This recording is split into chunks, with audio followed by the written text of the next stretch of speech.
Welcome everybody to our second webinar in our webinar series. This is a webinar series on the academic career trajectory presented and hosted by the Division for Research of CEC. We are happy that you could join us today, and today we're really going to be focusing on the research agenda.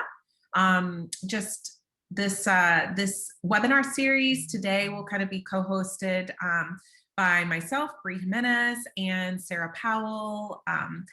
And we are both chairs, along with Jess Tost, of different committees within the research division for research. And so Jess Tost is on this call, and Emily Solardi, and we will be hosting various webinars in this series around the academic career trajectory. So this series, like I said, is brought to you by DR. If you're interested, we do have a PayPal account or a way to donate, make small donations to DR. As you know, we would love to have you as a member if you're not already. So think about joining DR in our membership. You can go to our website for this. I can post that in the chat box in a little bit. And also the tiny URL here is if you're interested in making a small donation. Your donations help DR bring to you programming such as these webinar series. So today we are going to be focusing on the research agenda. Like I mentioned, it's the road to tenure. It's a pre-tenure series that we've got with 4 different webinars. We'll be coming back again after these 4 series, and we've got an additional 3 coming up for once you've gotten tenure and kind of that associate and professor bringing you through that research trajectory. So today we're going to be looking, and we have 2 more. We are taking next week off with CEC going on. So hopefully we might see you over in some of the presentations. DR has quite a bit of different programming going on at CEC, and those will be sent out through our membership to our members just to kind of highlight, but you can look at those too through the CEC programming. And so like I said, we're taking next week off, then we'll join back on March 19th. And so hopefully we'll see you back for those. But if you miss any of these, do know that they are going to be posted on our YouTube channel. And you can also look back at them and share them with colleagues or students. Please, we would love for this to be as interactive as it can be. And so please post any comments or questions, concerns, just anything that you would like to share into the chat box, and Jess Tost and myself and Sarah will be looking at those questions and being able to kind of help us address them throughout. So don't feel like you need to wait until the end. Put anything in the chat box and we can kind of either respond to you through the chat box or go ahead and kind of address it within the webinar. So please, participate with us. These webinars, we have asked our DR members and some members that we have here with us today to share their stories about their path to tenure. We do realize that their path might be a little bit different than what you might be experiencing due to COVID-19. And so we realize that that might actually kind of be shaking it up and changing what's going on in your trajectory. And so in session 4, go ahead and ask those questions. We'll try to address them the best we can in the chat box or through today's webinar. But also in session 4, we're going to talk a little bit more with senior level members of P&T committees so that they might be able to share with us some of how expectations may have changed and talk through what might be, what you might experience as you go up for tenure. And we may be able to address some of those again through today and through some of our other guests, depending on, when they got tenure and what's going on at their universities as well. So we are just so happy and honored to have some DR members that are here to share their expertise today. So first of all, we have Amy Gillespie Routes. Amy, would you like to introduce yourself and maybe tell us a little bit about your picture here?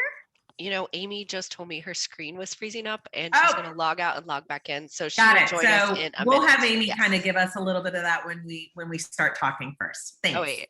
Okay, great.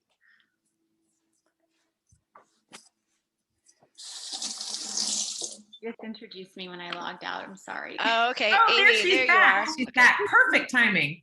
Amy, we just thought maybe you would just introduce yourself, maybe tell us a little bit about that beautiful family picture there, and maybe the cap at the bottom of the screen.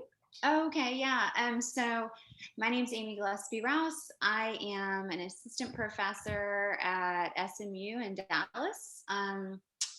I graduated from Vanderbilt in 2014 and have been at SMU since, and just submitted all of my tenure materials back in October. And so now I'm just waiting on the provost decision at this point in the process.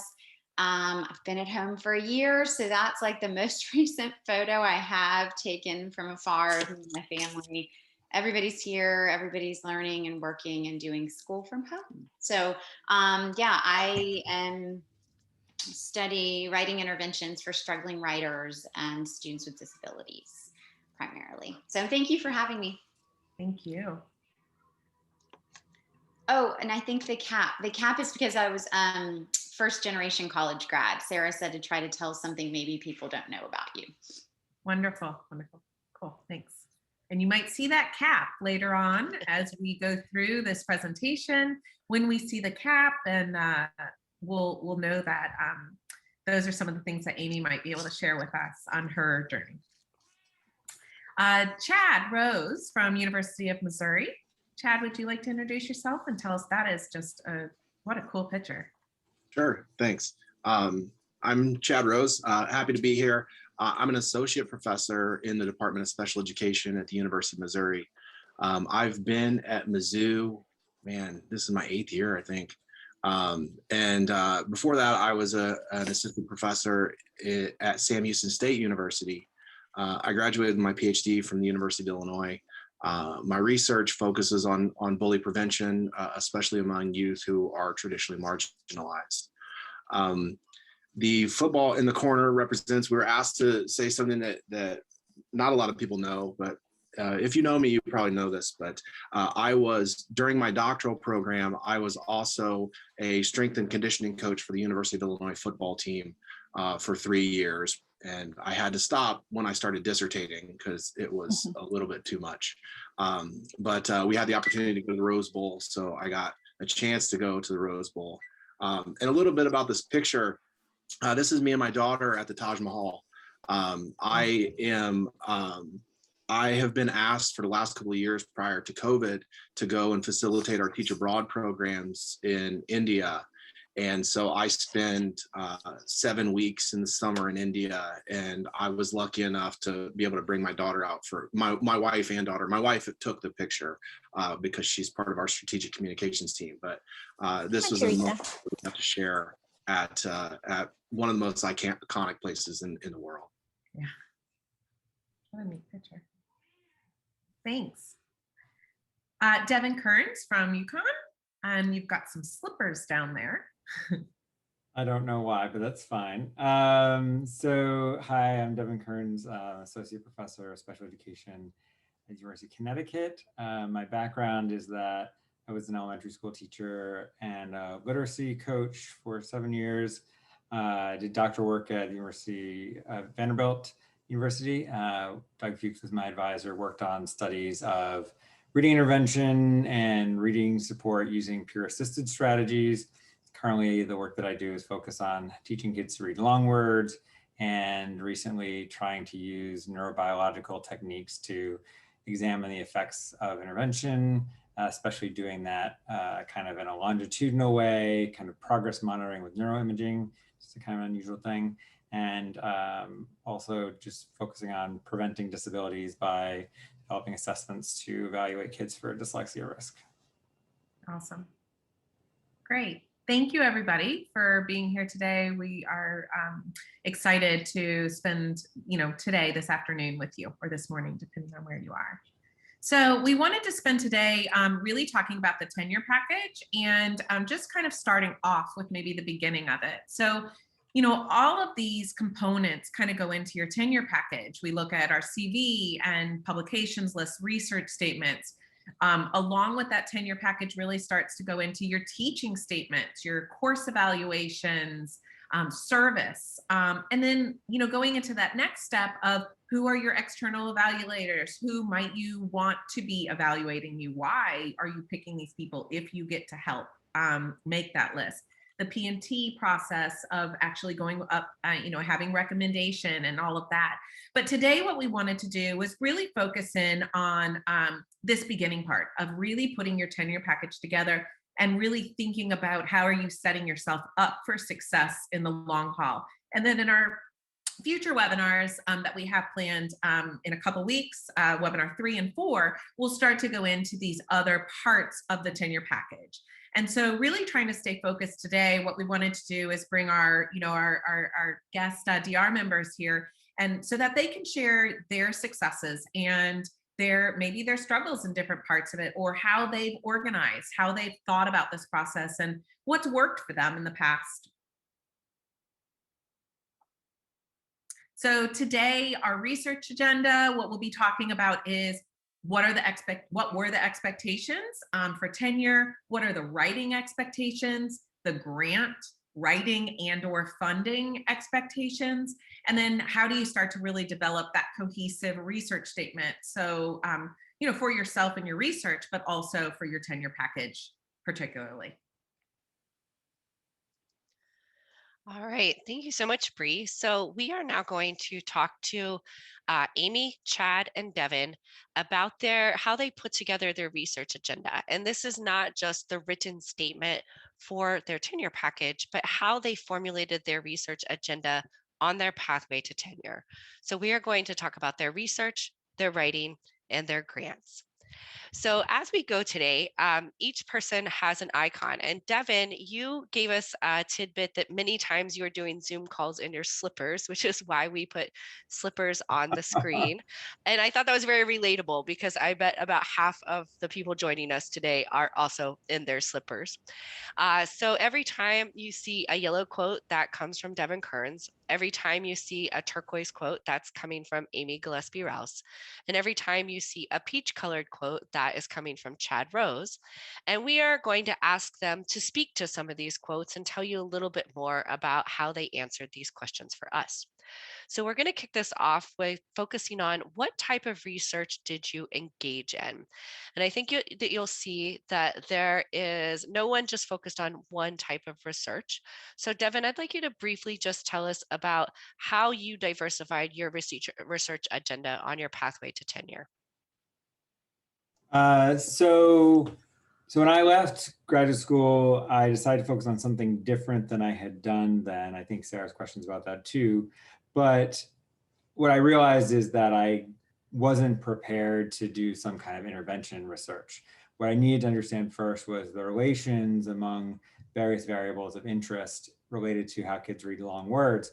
And that turned out to be very important because my initial theory had been that kids' ability to use letter sound information to read words would be highly predictive of their ability to read other words, other long words. And it turned out not to be the case. It turned out that the most powerful predictor of kids' ability to read long words was whether or not they knew something about morphology, that is, meaning parts in words.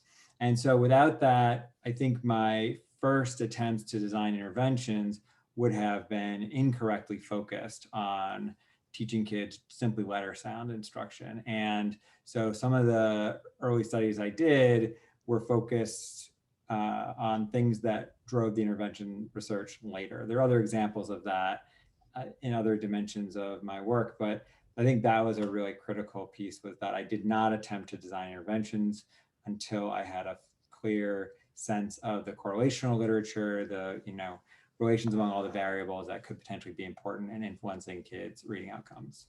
That's great, Devin. So I see that you diversified your research portfolio.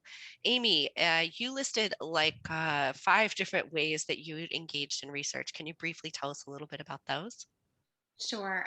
So my dissertation was kind of an extension of what my advisor was doing. I became interested in how students use writing to learn and how they use writing to help them learn and demonstrate understanding of STEM concepts. So that's kind of what I continued in my intervention work here. But I also decided that I would use the methods I had learned in grad school and then just kind of replicate them in different ways than I had done in the work I had done with my advisor. So I conducted a national survey of teachers' writing to learn practices, but I looked at elementary teachers, where in grad school I had looked at high school teachers. That was driven by the work of a postdoc I was working with. I continued to do some meta-analyses, and then the systematic reviews and literature reviews were often for like handbook chapters or chapters people invited me to work on.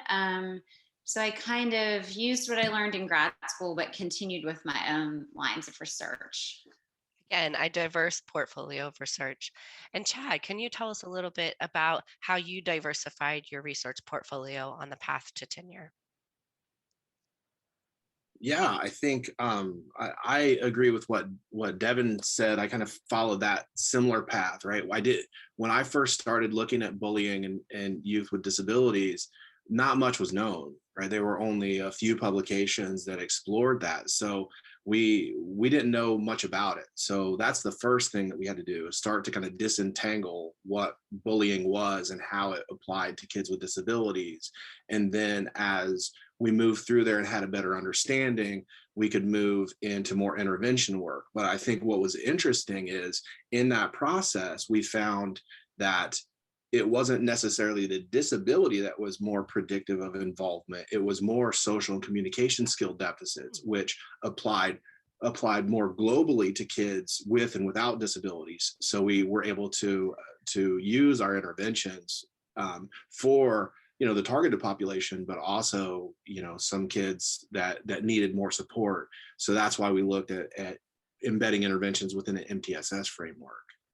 Wow, really interesting. It's really interesting to see how all of you had your hands in quite a few different ways to think about doing research.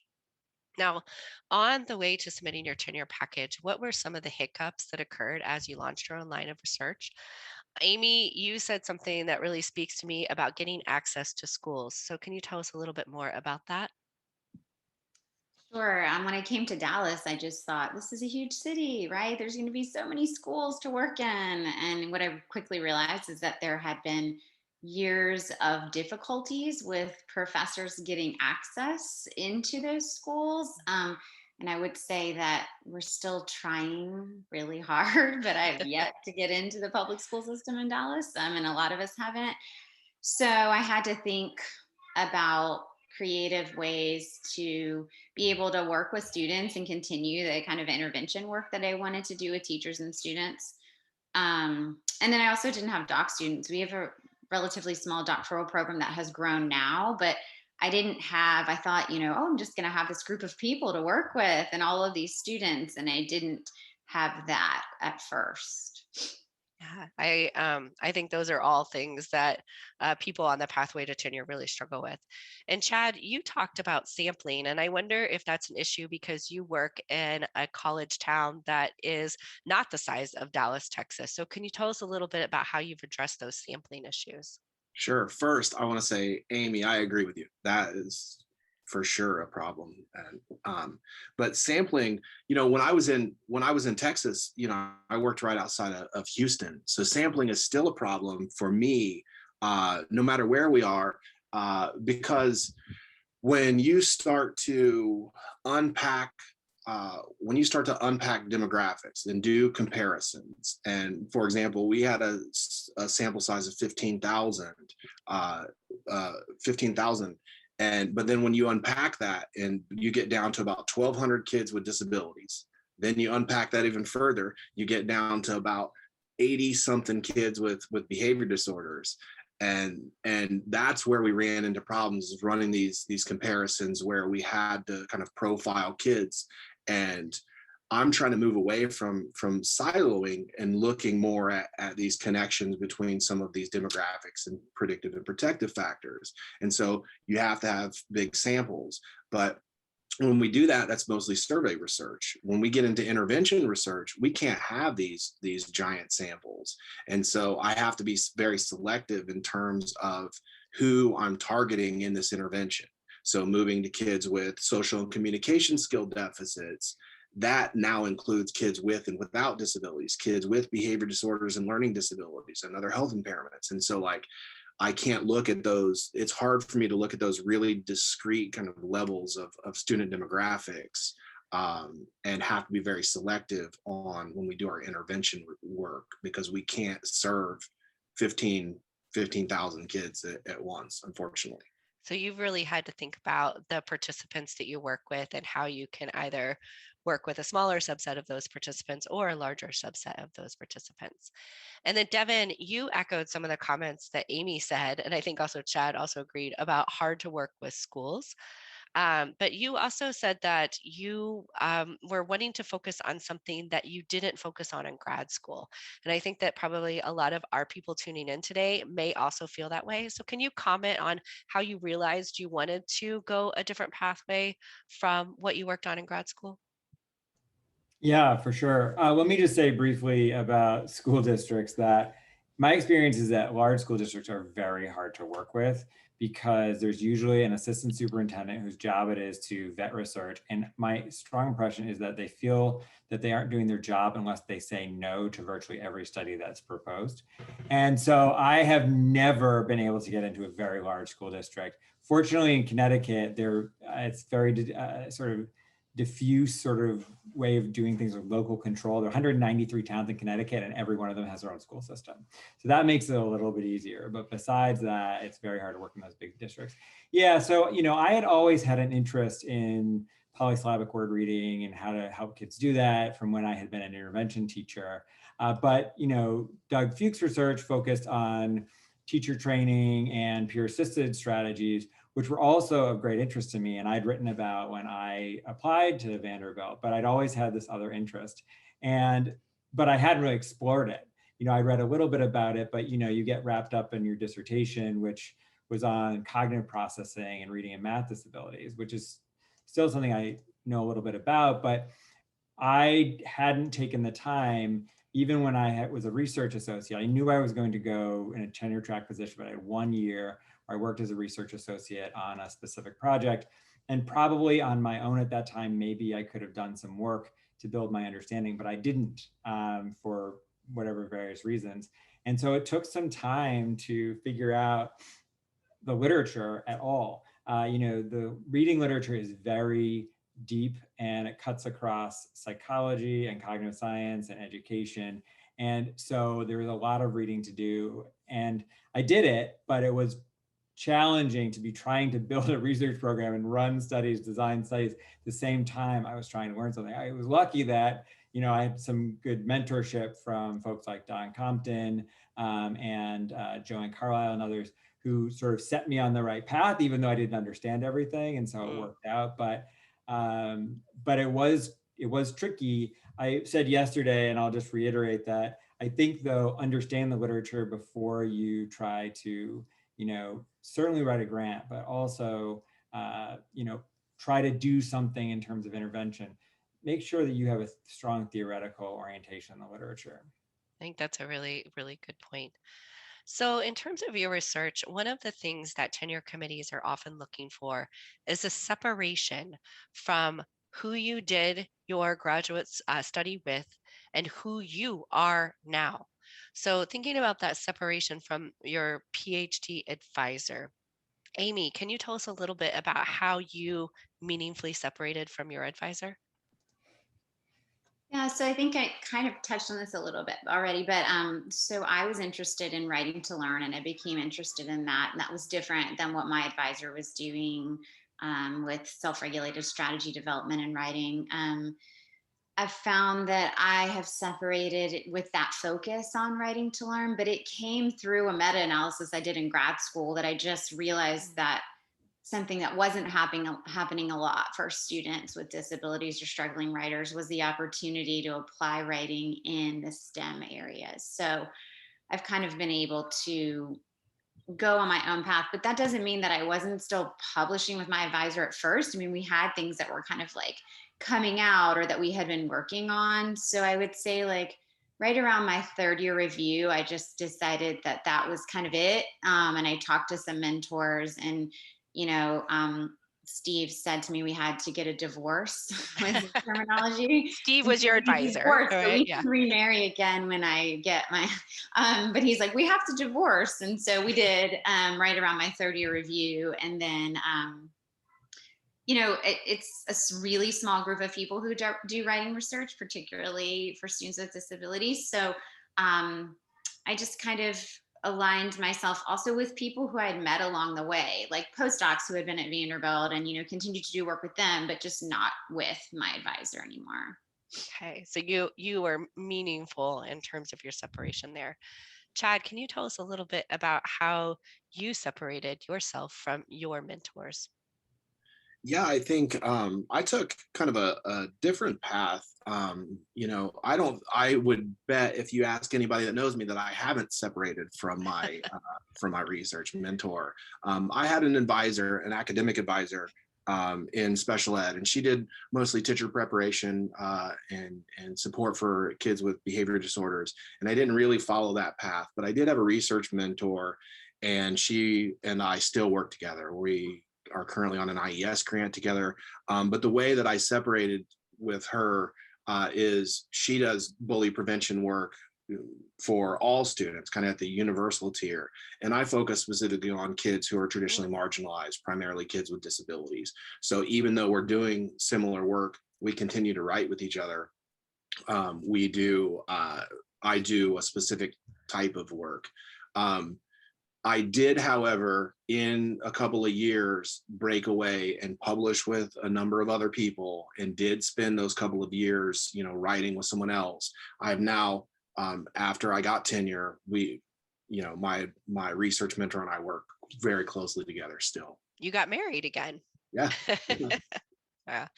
I think it is important to meaningfully separate yourself from your advisors so that you can show your independence as a scholar. Now I want to shift to writing and how you really focused on writing throughout your pathway to tenure. So last week we talked a little bit about some writing expectations, and I want to circle back to this. But what were the writing expectations at your institution? Devin, can you tell us a little bit about your writing expectations? Yeah, so we have a really clear tenure and promotion set of guidelines. Our department is really organized in that way, although I know many people who do not have the luxury of a department that's really clear in that way. But yes, you are very much expected to publish at least 2 articles a year and more if possible. Our merit process, and that's the process by which you get a salary increase by showing your excellence in various areas. It's dependent actually on you having 2 peer-reviewed publications in a year. So even senior scholars don't always get merit because they don't publish anything peer-reviewed. They'll write a book chapter or something like that. Now, Devin, can I interrupt you? So is that 2 peer-reviewed, like have been appeared in the journal, or can that also be accepted and in press? That's a little bit of like a fuzzy area, right? So Okay. not that you game the system exactly, but you can say, okay, well, that one's, you can't use it twice, but if it's been like, you can't use it, it's just been accepted, but you can use it if it's like advanced publication online, Okay. Advance only. So if it's gotten to that stage, then, you can put it on last year if you, this year before, but if you want to kind of wait till next year, you can do that. Okay. And it depends on that, but it seemed like a pretty fair system, but it is pretty clearly a very strong expectation for. Now, I do agree with you. It is a strong expectation. Both Chad and Devin, do you think that expectation is changing a little bit right now with where we have been in the last year experiencing COVID-19, and it has really just thrown so many of us for a loop? Chad, you want to start? Yeah, I mean, I would say that it is changing, but I viewed it as changing prior to that. There's been a big push here thinking about different ways to demonstrate scholarship and like really looking at what types of activities would equate to scholarship. We haven't quite got through that conversation yet. We're still on publications, but people have pushed to like include other types of activities. But I do think it's probably changing because I've heard a lot of people, and I'm sure that all of us have been stressed about writing publications. And I know my research was shut down 2 weeks before we collected post data last year. And so all of those data are gone. So Yeah. I don't know. I'm interested to see what happens in a couple of years post this this COVID era. Yeah. Devin, did you have anything to add? Not really. The expectations have not changed. Our department, I think, really values it. It's one of the most productive departments in the university. I think the department really values that. And so there's no interest, I think, in changing the expectation. At least not yet. We haven't had any conversations about that. Okay. Well, it may be coming. Yeah. Can I add I something? mean, we had to faculty that? meeting this morning. It means not come up at all this year. So I don't know. Chad, what were you going to say? I was just going to say, you know, expectations in our department haven't really wavered, but I think once we get to the college level and we start to look at different departments that are going up, that's when those conversations are being held in terms of what the expectations are and how, you know, we would count different things for different areas. Great point. Now, Amy, both you and Devin said something about really focusing on, quote, good or high quality journals. How did you decide what a high quality journal was? Amy? Okay. I don't really, I think that I was told 2 to 5 publications, which is such a wide range. range. Like 2 is like maybe you're having maybe a work-life balance, and 5 is like, I don't know. That probably wouldn't have worked for me. Yeah, high quality and high impact. So there's terms like that in our tenure manual, but they're not defined clearly. So for me, I did think about impact factor because there's a chart that goes with your your tenure packet that says, what's the impact factor of every journal you've published in and how many times have your articles been cited. And I know that journals with higher impact factors are likely have more readership and then more people would cite the work. So there was some thought into that. I was lucky enough to be able to publish a lot with my advisor during grad school. So I think I got an idea of what, high impact journals were. And I tried to stick with some of those so that I could hopefully have some higher impact publications. But the language was vague, and the amount and the number and what like high quality meant wasn't super clearly defined. Very interesting. All right, so we are going to move on about how do the writing expectations at the university level or the college level differ from the expectations for yourself? Devin, can you tell us a little bit about how those expectations differed? Yeah, I mean, I think that I focus more on high impact journals than I think the department really cares about. I think my rationale for doing that is if I've worked really hard on a paper and I think that has some value to the field, then I'd like it to be widely read. And the reason that journals have higher impact is literally because they're more widely cited, right? That's what the impact factors is about the number of citations that the average publication that journal receives. And so on that basis, I want these things to be put out to the field in a forum and a place that they'll be widely read. I have a recent paper in Reading Research Quarterly that is already being, looked at really extensively because that is in Reading, one of the highest impact journals. And so it does make a difference for me that they're high impact, but I think, many of you are in subfields, for example, that may not have, quote, high impact journals. I know that literally, unless you do something like review of educational research or something like that, the work that you submit places may not, the impact factor of the journal may be, quote, below the expectation simply because your subfield does that. But you can always, make the case about the kind of work you're writing in your tenure portfolio. At least I would hope that would be true. And I wrote in my note too that you're going to have external letter writers when you go out for tenure. And to me, the people on the Dean's Tenure Promotion Committee won't know exactly what high impact journals are unless you tell them or it's required. We didn't have a requirement like Amy does that you report that. But the people who write your letters, they will know.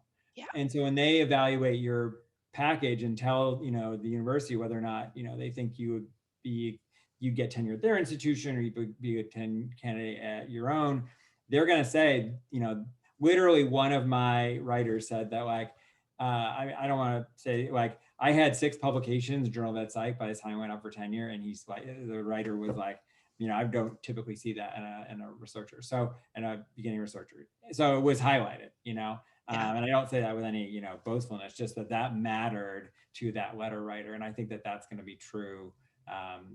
But that's where the subfield matters. So if you are in a subfield where the letter writer knows, regardless of impact, this is an important journal, then that's really valuable.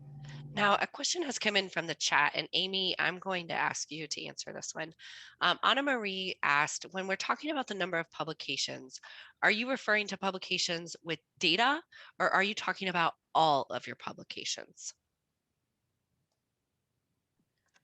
Yeah, that's a great question. So I've had 3 different deans in 7 years. So it's changed quite a bit with each kind of change but my dean had said to me, I would prefer you to publish something with data than to publish something to practitioners. Whereas the previous dean had said, it's really important to me that you publish to practitioners. So I think what Devin said is really important, is like, it was important to me to continue to publish that, but I also knew that maybe it wouldn't be looked as favorably with my dean. And so I had to think about, if I'm going to publish a practitioner piece, like, let's make sure I can fit it in, and that I can tell the story in my statement of why it was important to me, that I was really interested in maybe this intervention work I did, but thinking about how to translate that into a way that teachers might actually take it up in their classroom. And then I had an entire explanation about why I continued to do that work. So the number thing, I think, just depends on your institution. Maybe lit reviews are fine at some places, and then others might want you actually trying to publish from data you've collected. But I typically think that literature reviews or syntheses or meta-analyses count as publications just as much as something like an original intervention study. Absolutely. I mean, and they take a lot of times more time than They do, don't yeah. they? Yeah, that's the truth. This is Chad's quote. I'm going to pause here, but we're going to move on, Chad. I'm sorry, because I want to get into some of this other type of writing activities. So in terms of the writing activities, you really diversified the types of writing that you participated in. And Chad, I will toss this one to you because you mentioned something about a spreadsheet of writing tasks. Can you tell us a little bit about that? Yeah, I always kept a spreadsheet. I still do, and my team tracks it, but I keep a spreadsheet of what publications we have coming up, what publications I'm working on. And I have publication goals for myself. And so basically what I do is I list out the project title, who the authors will be, in what order. Then I list out kind of the projected date of submission, and then where it is in the process. So if we're still writing the intro, and so I maintain that. And I've done that for a number of years. I think it's kept me on track. As my timeline starts to expand and my writing tasks start to expand, I start to push my deadlines back a little bit more further than I would like to. But it's helped keep me on track and keep me organized. And also, there are some times when publications can get lost in the process, right? So like they can be under review for a very long time. If you haven't experienced this, it can get frustrating if you haven't kept track of when you submitted it, where you submitted it, and then, keep it. This spreadsheet allows me to do a follow-up if I've been waiting for 6 months and haven't heard something. So it helps me stay organized. Very helpful. And Devin, if you could just briefly comment on how you choose to take on a book chapter and maybe why that isn't a great thing to do on your pathway to tenure. Yeah, so I think it's fine to take on a book chapter if you know that literature so well that you can write it really efficiently. Those are, fine to do, and you might end up speaking to other researchers. A lot of times handbooks and things like that are written by other researchers. Or, recently I wrote a chapter with some doc students on, for practitioners. And so the ones that I've written recently were very easy to write because they were on topics I knew well. I mean, once you get far enough, you know the references offhand that you want to include and the papers and the topics. And so it becomes very easy. So I feel like if it's something I can do easily, it does communicate things to some people in the field and it's worth doing. It can also be an opportunity for doc students to get some opportunities to write. As in, if you are no longer, if you've left a postdoc or, you're in the tenure track line, I wouldn't recommend doing it except as kind of a side project, or, it could be an opportunity to kind of experiment. Like you're not sure about this topic and you want to learn a little bit more about it. I actually have a colleague, she literally will do that where she'll use, she'll sort of make the book chapter about something she's trying to understand anyway, within reason. And so that could be a good reason to do it. But I'd be very cautious about that and make sure that your institution considers that very valuable. But I don't think, and in some places that is valuable. I mean, if you're in history, you need a book in order to get tenure, but that's not true for us. Very helpful. Now I want to switch to grant writing. So the grant expectations at your institution. Amy, can you tell us just very briefly about your grant expectations? Sure. So it was kind of reiterated to us that we were expected to apply. My current dean says that she says like she thinks you get about 1 out of every 10, So if you're applying for 1 or 2 a year, that's looked upon favorably, even if you don't have a federally funded grant. And then we had generous startups, so it was like we were expected to do work with that many while we were applying to get more. And then obviously looking at seed funding too, and like smaller grants within the university was expected. And Chad, you also commented on this. Do you want to briefly talk a little bit about grant expectations at your institution? Yeah, I mean, the biggest thing was we were expected to compete for grants. I mean, we were expected to submit them. We were expected to submit internal grants as well. That was a big thing. We had some startup, but really competing for those internal grants, and then starting to look at collaborative opportunities with folks. I think that's important. To serve as PI or co-PI and start to get experience with the grant writing submission process, especially for federally funded grants. But showing that we were just expected to show that we were competing and also have a line of research that is focused and fundable. I mean, that was something that was important as well. Yeah. And so just speaking of the expectations, I think that all of you really talk about kind of the difficulty there is in terms of especially receiving federal funding. And so Chad, would you like to tell us a little bit about some of the different types of grants you applied for in addition to trying to go for the big federal grants? Yeah, I mean, so I didn't hit my first federal grant as co-PI until after tenure. Well after tenure. But I would compete for internal grants, secured a number of those at both institutions that I worked for. I also would compete for foundation funding, looking at different types of foundations, looking at how my research applied to some of the initiatives that foundations were doing. The other thing that I've done that has been fairly successful is looking at some private donors. I've had private donors support some of the work that we do, especially when I include undergraduate research assistants in my work. So that has worked out really well. And so I just worked with my advancement team here in the college, and they connect me to different people that might be interested in the work we're doing. That's a great idea, Chad. And then how do you plan for grant writing in the midst of writing publications? Devin, I think your response was just perfect. Good question. Let me know when you find out. But how do you balance publication writing, which is somewhat a guarantee on your CV, versus grant writing, which is not a guarantee on your CV? Amy, do you want to comment on this? Yeah, I remember when David Shard was my dean at first, he was like, I discourage writing for federal grants because they're high investment, low return. And I always think about that because the investment is huge. So honestly, I spend a lot of summer writing grants. I'll talk about them and meet with people during the year, but a ton of summer has been writing grants and trying to get them out of the door. And then you work on your publications the rest of the year. Yeah. All right. Well, we're going to move on. I wanted to share a few artifacts that our group shared with all of you today. So Devin, this is your productivity tracker. Can you tell us a little bit about why you put this together and how this helps you? Yeah, so I don't update this anymore. So I did this on kind of the road to tenure. I haven't used it since, but what I wanted to do is kind of track things that I was interested in, topics of, at the time I kind of coded it according to the IES categories of development and exploration and so on.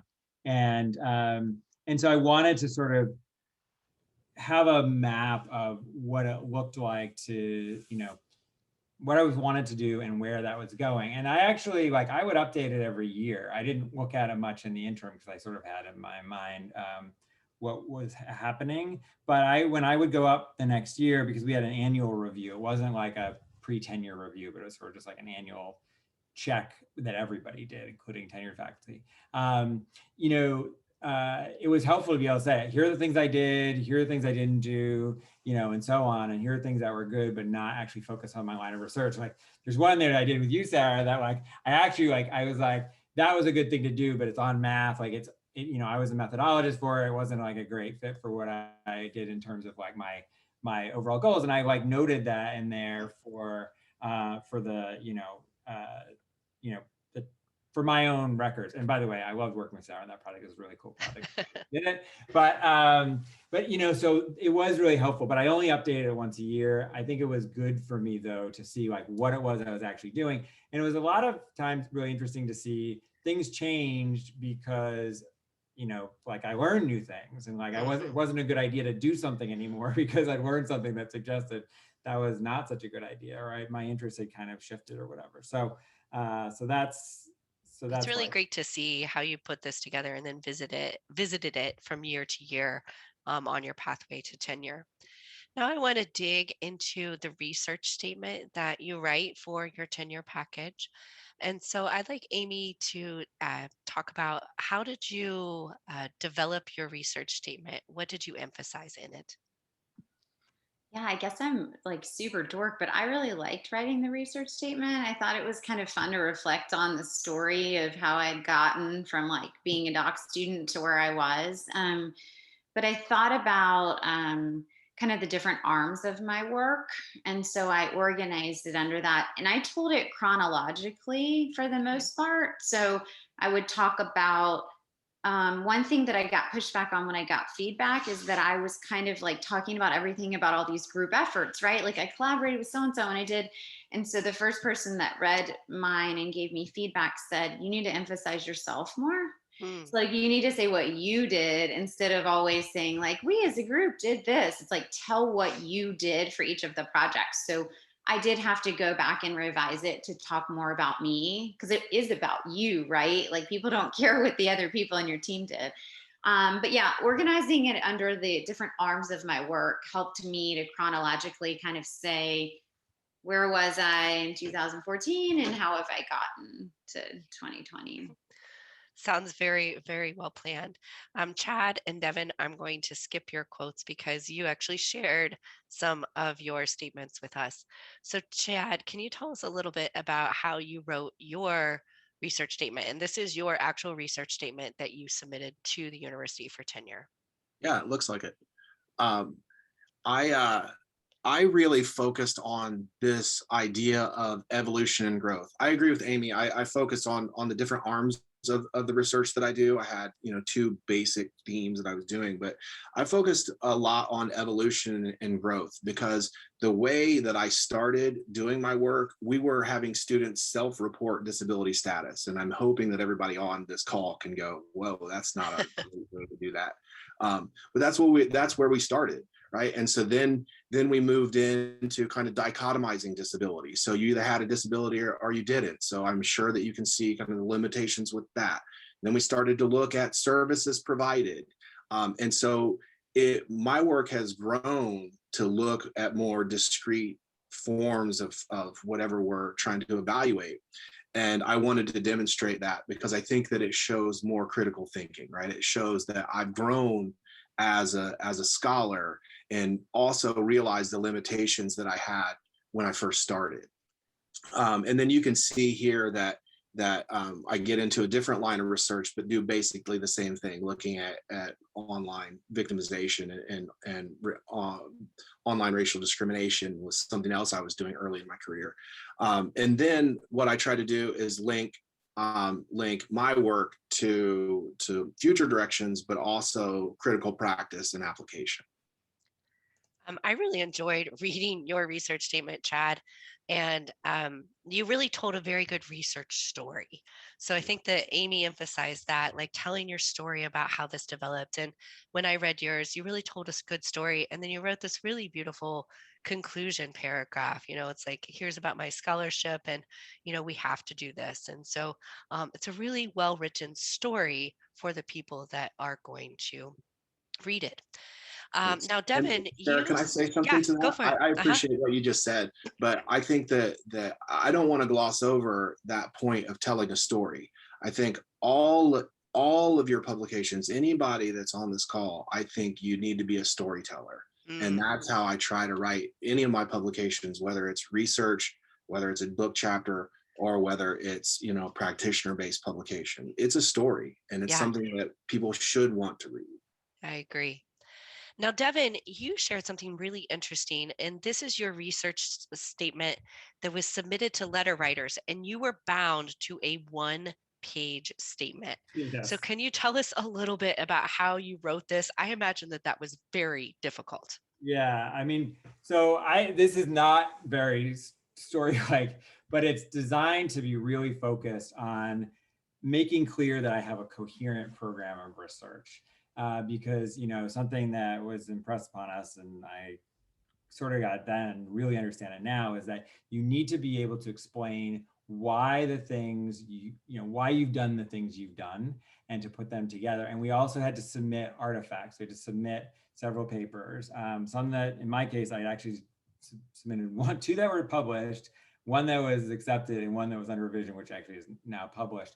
But the idea was that I needed to explain how those artifacts were all related, and then how all of that stuff fit on my CV. So if you looked at it, you would have an understanding why I'm doing certain things. For example, I've done work on neuroimaging and also on reading intervention in middle school. So like, how does that stuff all relate? And so the focus for me was just demonstrating the coherence of my program. And you can see here, like I emphasize, I think Chad did this too, emphasize kind of specific areas that I wanted people to understand that I focused on.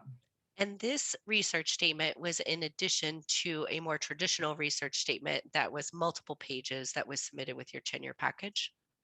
The way that UConn had us do it was not exactly like that. Okay. I looked for that and I couldn't find anything that was exactly like that. Like we had a much more limited amount of space. I think we only had like 500 words to do it. Wow. So, Had to be succinct.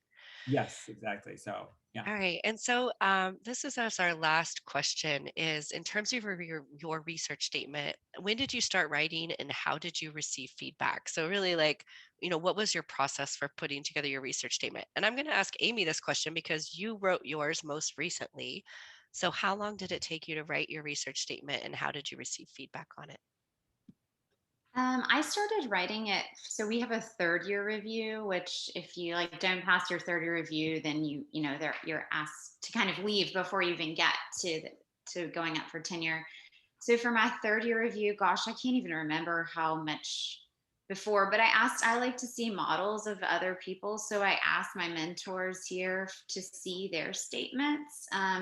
And so my final research statement was an extension of my third year review, right? Because I had told the story up to year 3 at that point. Mine was 16 pages. Whoa. A lot longer than mine.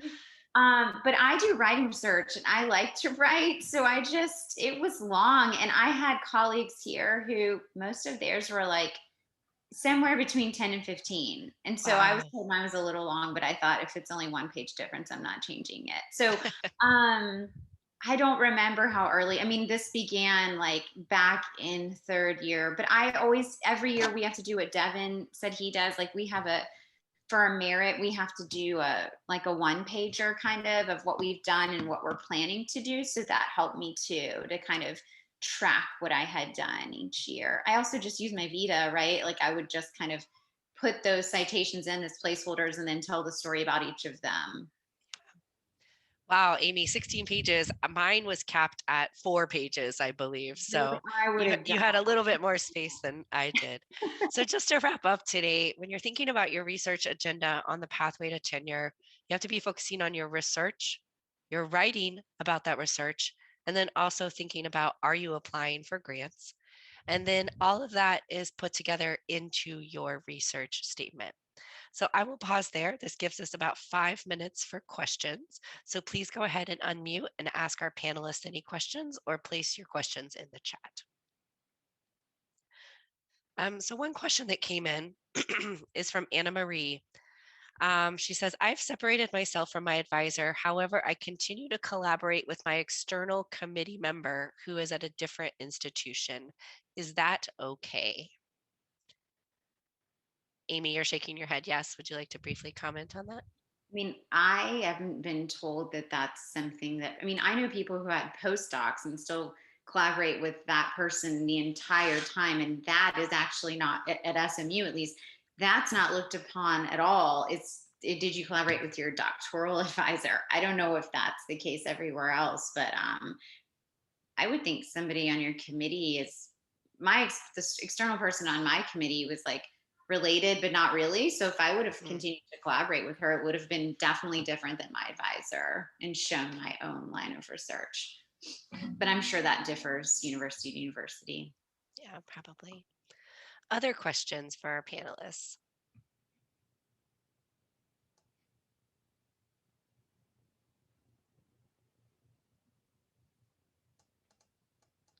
All right, we will. Can I ask a question? Can I ask a question? Chad, please Devin? do. Devin, when you submitted your artifacts to your external reviewers, was it intentional for you to submit something that was under review, that was in revision, and that was already published? Was that intentional? I chose those I chose them because I thought they told the best story. And since one was accepted, I felt like, actually, it looks like actually 2 of them were not accepted. I had more publications than that, but I wanted to really emphasize ones that I thought told the committee most, like were best at describing what I was doing that was, current and coherent. Because I had other publications that were good, but they weren't sort of in that same line. So that's why I decided to do it that way. And I think that it was okay. I think that, I had one sole author publication, which I was kind of like, well, that's good. And then I had one with a doc student, and both those were in the Journal of Ed Psych. And so I thought those were good ones to do. And then it felt like, since these other ones were, on the same topic, and, one of them was already been, accepted, and the other one was, submitted. But I knew that was a strong paper, and, it was lengthy and detailed, and, used sophisticated methods. So I thought if the committee read that, they would have a sense of my ability to use, whatever methods to do the work. So that's why I did it. I could have chosen other things, but I thought those were the ones that told the best story. They're also current. Like I had some older things, right? But those were more recent ones that I thought were really powerful. A question has come in from the chat. When you're thinking about submitting to high impact journals, is there a particular impact factor we should be aiming for? Like, should we aim for journals above a particular score? And what is that score? Who would like to answer that? I'll answer it, because I'll tell you, I honestly don't look at the impact factor. I mean, I know our journals, but I know the journal in my field that we all shot for didn't have an impact factor until just a couple of years ago. So, I think what you should do is look to see where your particular line of research is being published the most. That's where people are going to go. If you have a journal that's publishing a lot of work in your particular field, then that's where people that are interested in that work are going to go, and they're going to try to find other work that is similar. Mm. And I think it really depends upon your field. I think, I focus on mathematics research, and so there are different impact factors in mathematics that Amy might be submitting to journals focused on writing, or Devin might be focused on journals submitted focused on reading. All right, well, we will go ahead and close there. If you do have any questions, please feel free to stick around and chat with our panelists. But thanks so much for joining us today, and we hope to see you not next Friday, but the Friday following, March 19th, where we'll be focused on teaching and service.